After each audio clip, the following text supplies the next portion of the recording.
Hello and welcome. My name is John Hoyt. I'm the Solutions Consultant at TMC, and you're joining us today for our What's New in Dynamics GP webinar. In this webinar, we're going to cover what was included in the Microsoft Dynamics GP 2018 release, but we'll also make some references going back to talk about some of the release features from GP 2016, 2015. We won't talk much about 2013. That product is now out of support. If you still are using Dynamics GP 2013 or even one of the older products than that, I'd strongly suggest you reach out to either your TMC project manager or your Dynamic Methods project manager and let them know your current situation and talk with them about some type of update to a more current version of the software. Today's webinar, What's New in Dynamics GP, is the first of 4 webinars that we're going to have during the month of August. I'll have this slide up again at the end of the presentation if you need to copy down any of those dates or headers. If you want a copy of this presentation as a PDF, that will be available as well. Just send an email to jkaltsis@tmc-la.com. Let Jim know you want to see the PDF from today's webinar, and he'll be sure to send that along to you.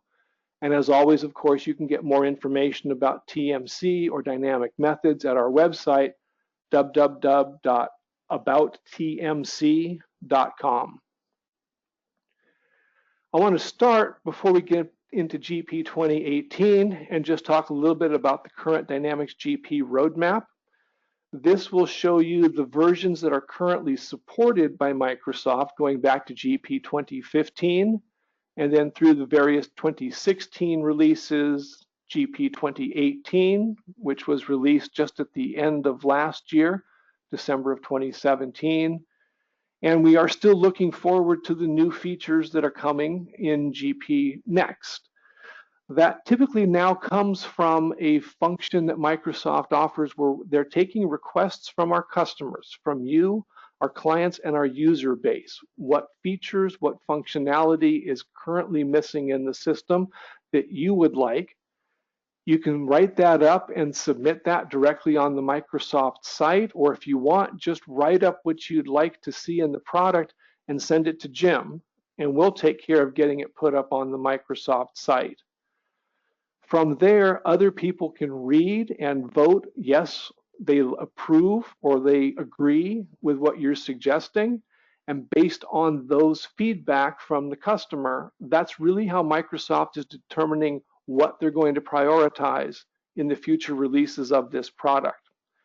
A couple of examples of things that have come about from Microsoft responding in the past are things like including first prepayments on the purchase order document, and then most recently allowing for the prepayment amount on the purchase order to include things like tax, freight, other miscellaneous charges, the full amount that might be necessary in order to import those goods.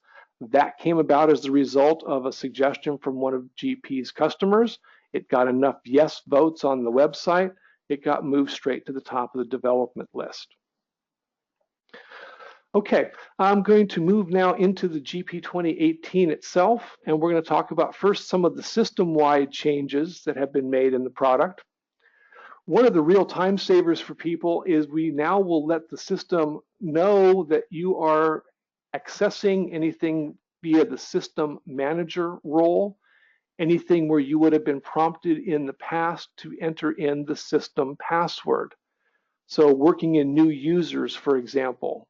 First, I need to set up the user, then I need to give them access to a company, then I need to set their security.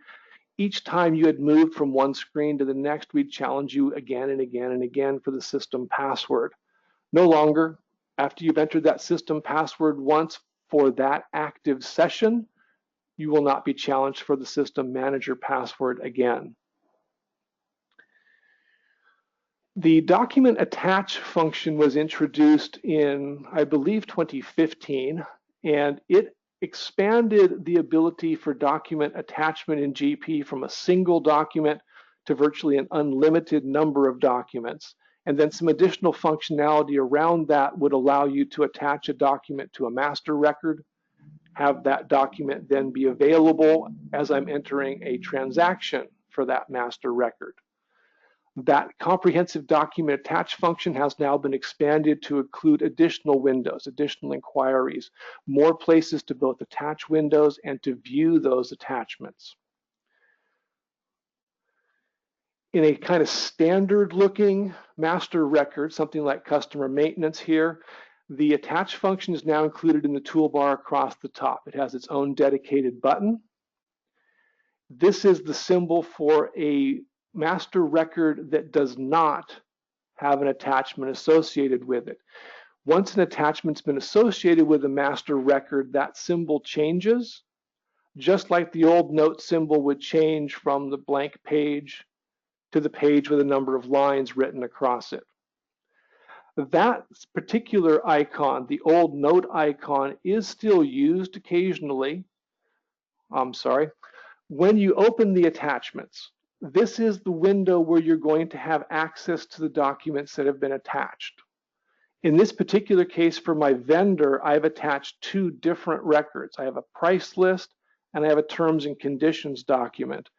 And the check marks over on the right-hand side will indicate that these documents are set to flow forward. That is, we're going to allow these documents to be used during transaction entry. So someone doing AP entry now for this vendor has as a quick access and immediately available to them from transaction entry, what's the terms and conditions for my relationship? What's the current price list for this vendor? Can immediately verify the accuracy of the invoice that they've just received. You'll also see a symbol next to that, two more check marks with an envelope right above that. That is to indicate that these documents have been allowed as attachments as part of our workflow engine. So if a workflow is initiated that relates in any way to this vendor, those attachments will be sent along with the workflow notification. Whoever receives that workflow notification then has the information they need within the email, review and approve the terms of the invoice or whatever it might be. There are a couple of windows left over in the system where they, for reasons of their own, have not shared with me. They chose not to include the new attach symbol in the toolbar. It's still available, however. If I use the traditional note icon next to the account number, I can open the note for the icon. If I click on the paperclip here, it will take me into that same document attach function we were just looking at. Why they chose that navigation, I don't have an explanation for you, but that's what they've chosen to do. In GP 2018, in addition to all of the other locations in the system where document attach was available, we've added in 3 additional entry windows, and we've added in 6 additional inquiry windows. So that same ability to attach multiple documents, to flow them to other parts of the system, to enable them to be attachments for emails, it's extended to this set of windows. And as a general reminder, anywhere inside the GP system now that we are putting attachments, those attachments are saved as objects in the SQL Server database. We're not going to rely on some type of an external file attachment or shared location, something like that. So for backup, disaster recovery purposes, everything is stored in one big database. With GP 2018, we are announcing what we're calling Workflow 4.0. I'm sorry, I've got someone kind of whistling in the background. Could maybe everybody put themselves on mute for me? I'd appreciate that. With Workflow 4.0, we've extended the capabilities of workflow really around the overall management of the system. That includes things like automatically setting up reminder emails based on a time period that's designated within the workflow. So each workflow definition can specify when I want those reminders to start to go out, 8 hours before due, 24 hours before due, etc. To facilitate building new workflows, we've enabled a copy workflow step function. So if you have now a basic AP workflow, you want to create a more sophisticated conditional workflow, I can simply copy some of the existing steps and paste them into my new workflow. And then for the auditors, we now have added in a series of historic workflow reports so that you can see over time what transactions have gone through workflow, who approved them, who delegated them to someone else, etc. That information can now also be exposed inside a SmartList view if you want to do your analysis for that inside SmartList. On the payables transaction workflow, when you're defining the conditions, when do I want this workflow to fire off? We've added in 5 additional fields that you can now call as part of that if-then logic statements. So we can look at the vendor account, the comments, the vendor class ID, the payment priority. Use those additional values above and beyond what was already available to help us determine when we need to run the workflow, and when we run it, who needs to be notified, which path will this workflow need to take, etc. There are some additional account descriptions that can get added in via the email that gets distributed for purchase order workflows and purchase requisition workflows. Again, this is a response to requests from our customers. That piece of information was not available either on the body of the email itself or as one of the attachments that you could send along with that. So people were being asked to approve purchase order and requisition workflows, but could not see where the account coding had occurred, what expense account was going to get hit. That's been updated now. On the vendor approval workflow, we can now talk about which bank is going to be used for EFT. On the new accounts, the receiving transactions, and purchasing invoice themselves, we've added in new workflows to cover that one master record, the creation of a new GL account, and the receiving and the purchase invoice workflow processes themselves. So again, continuing to expand out those offerings. I started putting this together when workflow was first introduced in the GP world, just to kind of keep track for myself and to share with the different consultants and the sales team which workflows are available and which were released under which version of the product. It's cumulative, of course, so if you initially implemented GP 2016, you have all of the workflows that came from GP 2013 R1 up to 2016. I've added in the GP 2018 column for those 3 new workflows, but if you're on one of the older versions of the product, you can see kind of what you've been missing, what's available to be handled via a workflow approval process. On the inquiry windows, they've added some new sorting functions. Again, this is a response to customer feedback. The existing sort functions in most of the inquiry windows were extremely limited, if not missing altogether. So for some of the receivables, some of the payables, and for the bank rec windows, we've now added in options to sort in additional ways. Even if the column is not necessarily being displayed as a result of that sort, I can still have the inquiry window sort for me among those functions. The sort order that is specified will also be remembered for that user window combination. So next time you come back in there, it'll remember your preferred sort and should default to that automatically for you. Every GP user's favorite reporting tool, SmartLists, gets a couple of updates as well. One of them has to relate with the creation and management of favorites inside SmartList. SmartList, of course, allows the user to create their own column definition, their own sort order, and then save it as a favorite and share that with their colleagues. We have now added in an ability for the originator of that SmartList favorite to include a password. That means that once I've created that SmartList and shared it with other users or the entire company, They have the ability to use and run that smart list, but they will not have the ability to make any changes to it.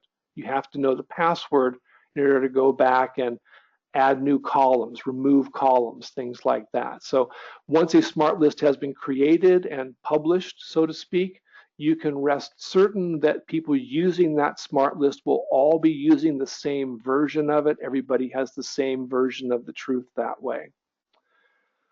On the web client, we have now added in a dedicated access button to the smart list right at the top of the web client. I don't know how that got overlooked in the initial release, but to get to smart list in the initial web client was quite a challenge in all honesty. A couple other smart list updates. Autocomplete is now included in the web client. We've also included one-click navigations. And again, that's one I was just mentioning about directly in the web client itself. We have now added in a function in the toolbar itself straight to Smart List. Don't have to create favorites or shortcuts or anything, just take it directly there.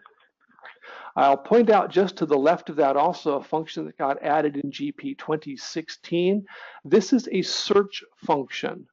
That search function works here in the web client, allowing me to simply put in the name of any form or any report inside the GP web client. If I just put in customer, for example, it will show me customer maintenance, customer inquiry, customer year-to-date summary. Anywhere it finds a window or a report with that value within the name. That same function is available GP 2016 and GP 2018 on the desktop client. So again, if you need to work somewhere inside GP, you know a little bit about the name of the report, but not exactly, you can now search for it. I will point out this is not searching the data. It's searching the structure of GP and what your user profile has given you access to. Spell check, John. BI enhancements. We have been working very closely with the Office 365 and the Power BI teams to make sure that the GP data can be exposed through those tools. We do that with a service called OData. That GP OData service has now been updated. We're going to include the ability to do paging and filtering at the OData level. Basically what that means is instead of having to run a report against the entire database table or tables, I can predefine which columns of value out of that database table I want to use. Makes the report run that much quicker and that much smoother. In many ways, it's like running a little SQL script before I run an SSRS report and restrict the data to only those pieces that you want to take a look at. The upcoming GP content pack, I have not seen a release date for that yet. As soon as we hear a firm release date for that content pack, we will send out an announcement from the TMC side to all of our clients. Same on the dynamic methods side. If you're not currently on any of those lists, just again send an email to Jim and make sure you get on his mailing list, and we'll get that sent out to you when it arrives. Okay, so let's dive a little bit deeper into GP 2018. Talk about things that what we call the financials level, GL, AP, AR, the core of the system. There's now an option inside the statement print function to print for just a single customer at a time. In the past, you could do it for a class of customers, you could do it for a range of customers, but you couldn't do it for just one. We're now going to do that for you, and that'll simply use whatever statement format was assigned to that customer in the receivable setup window. An option now, when you're making a payment on individual invoices, cut a bit off there, I'm sorry, or to select the one payment per vendor. The default setting now is to do a single payment per vendor as opposed to a single payment per invoice, which was always the old default. You had to remember to go back and change that by hand. There's now an option to allow you, once you have kind of done that select payment settings to build your payments batch, will let you save those settings and essentially use those as a default going forward. That will again be saved and used as your standard. We're going to allow in the analytical accounting side the ability for the users to now do some copying across dimensions, just to make the process of managing your codes and your dimension codes a little simpler. We're going to make that copy function for you. And to standardize the US with the rest of the world, we have changed some of the Windows names inside the GP system. So instead of looking for payments, you're now going to look for checks, just to kind of get us in line with the other systems that are in the Microsoft world. On the distribution side, now when you run your PO generation list, it's going to default to put the newest POs at the top.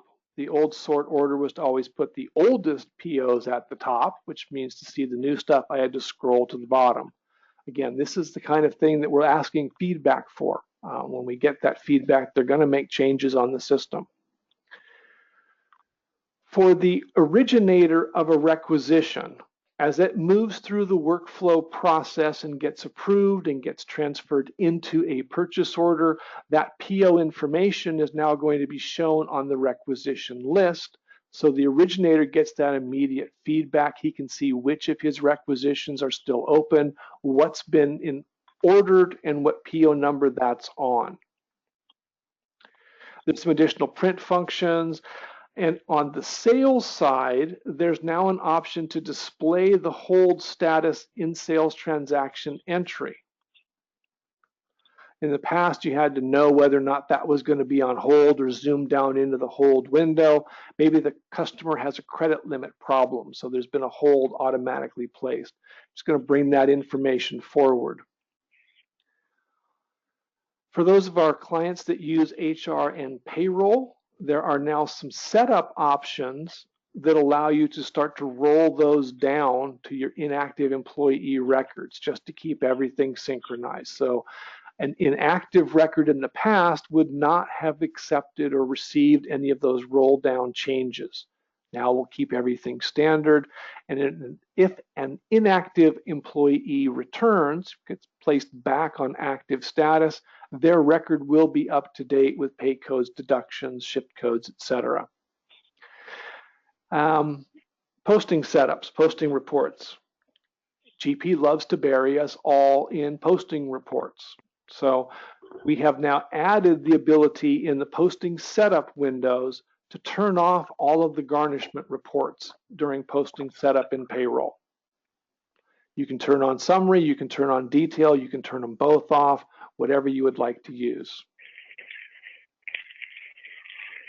Department codes. A change in a department code will now get updated in all of the tables that contain that department code, including the history table. So if HR payroll is going to get renamed to human resources and employee services, and HRS is the new code, make that change. It will update everything, including the historic tables. And some restrictions when I'm doing lookups. If I don't want to see any of my inactive deductions or my benefit codes, simply uncheck that, turn that box off, and now you see only what is active inside the system. So let's step back a little bit further in time and talk about GP 2016. And this is a great opportunity for me to kind of explain a little bit about Microsoft's philosophy on their releases of the product. They have adopted what is essentially an alternative schedule of releases where they are going to alternate between kind of functional enhancements versus user experience enhancements. So 2016 R2 was highly functional. 2018 is really more about the user experience, trying to tie together disparate parts of the system, make sure we're sharing information everywhere that we can be, some of those enhancements around inquiry windows, the additional workflows and the approvals, etc. When we go back to 2016 R2, there's a lot more functional value that got added in. I won't go through all of these, but we've had updates to both SmartLists themselves and the SmartList Designer tool. In older versions of GP, you had to license a tool called the SmartList Builder. In 2016, Microsoft released the SmartList Designer, a free tool to allow users to build and publish their own smart lists, either working from an existing smart list as a template, making changes and then publishing out, or from clean sheet of paper, start from scratch and build your own custom smart lists. One of the real value SmartList Designer brings is the ability to bake in some of the restrictions that you're going to want and the definition of the report, as opposed to relying on the users entering that restriction in as a search function. I'll give you an example of that. In a sales order processing kind of data view, I have access to all my different document types: quotes, orders, invoices, returns, etc. But in my smart list favorite, or my smart list that I'm creating, if I'm only analyzing my invoices, then I can put that restriction in at the smart list definition in the designer. Sales order type equals 3, that's the invoice. And then when I run my report in SmartList, that restriction's already in place for the user. They still have all 4 of their search values open to them. They can restrict those invoices down to the data that they think is relevant. So a couple of improvements there. Power BI on the web client homepage. So if you've created a set of Power BI dashboards or analytics and you're using those, they can now be added directly onto the web page, or the web client homepage, sorry. You've probably seen in the past messages that the batch you're trying to access is being edited by another user. That message has been updated to now include the user ID that's doing the editing. So you don't have to search across all the users in your system. We'll tell you exactly who it is that's working on that batch. Distribution line displays just update information for the default windows on inquiry. They by default now will open to the full display of information. In the past, they always showed up just as the summarized view. We've updated the credit limiting warning calculation to now include any unposted credit documents. A credit document previously that had been created and saved into a batch would not yet be reflected in the credit limit warning calculation, even though we'd approved that particular credit. Has not been applied, so it wasn't included in the calculation. If you're using our fixed assets module and you're using purchase order processing to control your fixed asset spending, when you include the link in PO to capitalize the item, the taxes for that line will now push through as well, instead of having to go back and manually add in those values. And when you're using a credit card payment for an invoice, the transaction description is now going to be updated with the vendor ID and document number inside the credit card vendor invoice that's being created in the background. Just to make the cross-reference between those two easier, that trace back to the originating vendor invoice that you've now paid off with a credit card. The bank rec history table has been added, and we'll now do that as part of the transaction history removal. It's just an improvement to that routine. Make sure we keep that neat and clean for you. The fixed asset ID with suffix, something other than 1, can now be entered and saved for the initial asset. In the past, it always had to start with 1, even if that's not the naming convention you wanted to use. And the Safe Pay file name will now include the check name from the check. In the past, I believe it was pulling the check name from the vendor master record, and obviously there would be times where that might have caused some confusion, so that's been updated. In the distribution model, we're now going to include all of the distribution tax percentages will be displayed when you look up historical transactions. So instead of kind of recalculating to current, it's going to show what was used and the historic time. You'll now also be given the option when you have a purchase order that originated from a requisition via our workflow engine, you're now going to be able to cancel part or all of that line. There will be a warning message, but you're going to be able to continue. And the initial releases of this, we had to have someone go back and actually make a change to the requisition and push it forward again. It's just not a real world application of the tool. HR Payroll, we're going to track history on the termination and the rehire dates. In the current versions of the system, 2016 and previous, that original term date, rehire date for a recidivist employee, shall we say, we continue to reset those dates. All you would see was the most recent. Now we're going to keep track of all of them. So we'll have the entire audit history, all the dates that go along with that employee. For those of us that are using the employee self-serve function, a specific license in the GP system that allows employees to get access to information as it relates to themselves. So anything on the demographic side of human resources, pay stubs, things like that, they're now going to be able to print using a self-service W-2 report. Access to their information will be included. And then project accounting, there's now a status report for timesheets, who's late, who's overdue, so we don't have to go through those by hand. And the project accounting line item distributions are now going to get added to all the transaction windows. In some of the windows previously, you could not immediately see the distributions that were going to be impacted by your entry. That will now be available either in the window itself or through a quick drill down.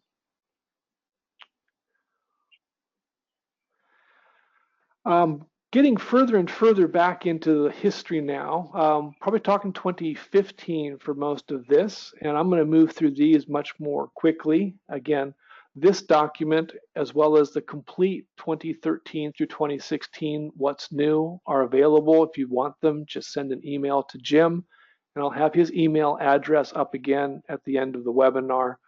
The all-in-one document viewers, this applies to your customers, to your vendors, to your items. And it was a tool that allowed us to combine into a single view what was previously available in multiple inquiry windows. So now I can see things like customers' invoices and customers' orders, as well as customers' payments and credits, all in a single window, all summarized to show the minimum amount of information, and every one of them with a drill back link to see the details about something. So when you're confronted with a quick question about a customer to extend additional credit, for example, that all-in-one document viewer would allow you to quickly see your relationship with that, make the decision a little smoother, with a little more certainty. The prepay purchase order total, so that now includes all the taxes, freight, and miscellaneous charges. And again, this relates back to a customer request. The initial release of prepayments on purchase orders would only allow you to pay up to the amount of the items themselves. And for many places where you have to prepay in its entirety, that obviously would not work. The workaround was not pleasant. So now you can indicate during the prepayment process how much of the PO you want to pay. Some or all of the material, some or all of the additionals. And then from there, just kind of quickly bring up a set of slides that will show you, without a lot of description, what's been added over 2013, 2015, 2015 R2. And I'll start with the older versions of these roadmaps. As you can see, we've been doing this consistently and will continue to do this for the GP product. We want to make sure there's a clear understanding of where we're going, what types of features, what types of functions are going to be added into the system over time.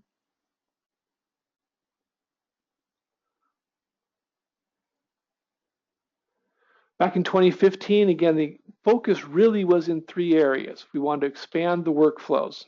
And if you'll remember from that Excel grid much earlier, most of the workflows around master records and transaction flows were added in GP 2015.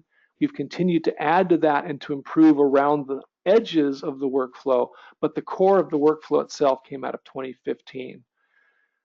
Introduced single sign-on. If you're using Azure Active Directory, then once you've logged on to your network, you do not have to log on to GP. That's something that your IT team can help you enable if you want to use that single sign-on. And we changed the underlying architecture. This service-based architecture in 2015 is what has led today to things like our ability to connect to Power BI, our use of OData as the means of exchanging data between GP and external reporting tools like Power BI or Jet Reports or something that we'll see in some of the other webinars. So it was a fundamental structural change inside the GP system. The list of the workflows that got added with the initial round coming out of GP 2013 R2 and then 2015 and 15 R2 really built out the offering. Identity management, this is where you enabled your single server logon. This is also where you would enable a user to access the web client if you wanted people accessing GP from remote via the browser. We have now set up our web client to allow access on virtually any hardware device that your people want to use and via virtually any browser that they want to use. We are agnostic as to platform. We are agnostic as to browser now. So for people that want to work remote, web client's available. Again, the details on that system service-based architecture.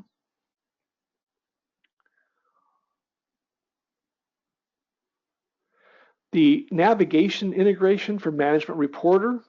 Once you've used Management Reporter to set up your financial statements, we were now able to add those in as links inside the GP reports lists. So you could run current P&L, current cash flow, current balance sheet out of MR, but launch it directly from the GP system. The web client was originally introduced in GP 2013. By the time we get to GP 2016, there are no longer any restrictions on the functionality of the web client. If you can perform a task or a function on the desktop, you can perform it on the web client with one remaining exception. That one remaining exception, even today in GP 2018, we do not have an ability to run the integration manager via the web client. The reason for it goes back to a structural limitation inside the integration manager tool itself, which is essentially a copy and paste function, and they were unable or unwilling to get that copy paste function to work onto the web client. Employee self-service. I mentioned this briefly earlier in regards to the web client and some of the other functions. Self-service essentially allows an employee to view his relationship with your HR and payroll system, to make limited changes to the master records within HR payroll. And with the GP 2016 and 2018 releases, the employee self-service client can also enter purchase order requisitions and can participate in the approval of other purchase order requisitions.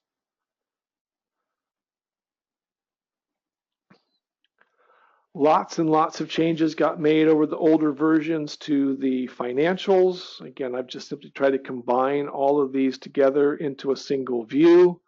But it goes from the workflows and approvals to a year-end close report, to reconciling checkbooks in an easier fashion, or reversing a fiscal year-end close if you need to for some reason.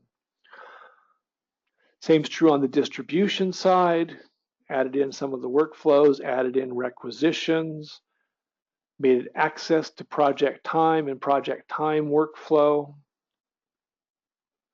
There's now a warning message in purchase order when you try to enter in, in the payables side, if you try to enter in a vendor invoice that is related to an open purchase receipt, we're going to give you a warning message just to prevent the error of entering that in as a payable when it should go in as a match invoice. Continuing to update the Business Analyzer tool. Although in some regards that is now really being superseded by the use of Power BI and the availability of Power BI reports directly on the home pages, both of the desktop client and on the web client. Support for additional platforms, for additional browsers. The introduction of the refreshable Excel reports. We have now converted virtually all of the Dynamics GP report writer reports have an equivalent as an Excel refreshable report. So that can be shared with other people, analyze, download the data, etc. 2015 saw the employee self-service role get released and a lot of workflows around the employee side, setting up direct deposits or changing direct deposits, people entering in their skills on the employee side, of the HR side, etc. And that brings us to the end of the webinar. I wanted to thank you all for your time and your attention. A quick reminder that we have 3 remaining webinars coming up the month of August here. On the 16th, we'll do JET reports. On the 23rd, we'll do Power BI. On the 30th, we'll do workflows and document imaging. And again, that webinar will be a split between GP focus and NAV focus. If you'd like a copy of this PDF, you can certainly have one. Just send an email to Jim Kaltzis. His email address is there in the lower left. And as always, up-to-date information, webinar listings, articles, blogs, everything we provide for content available up on our website, www.abouttmc.com. Thank you all very much for your attention, and we'll see you at the next webinar.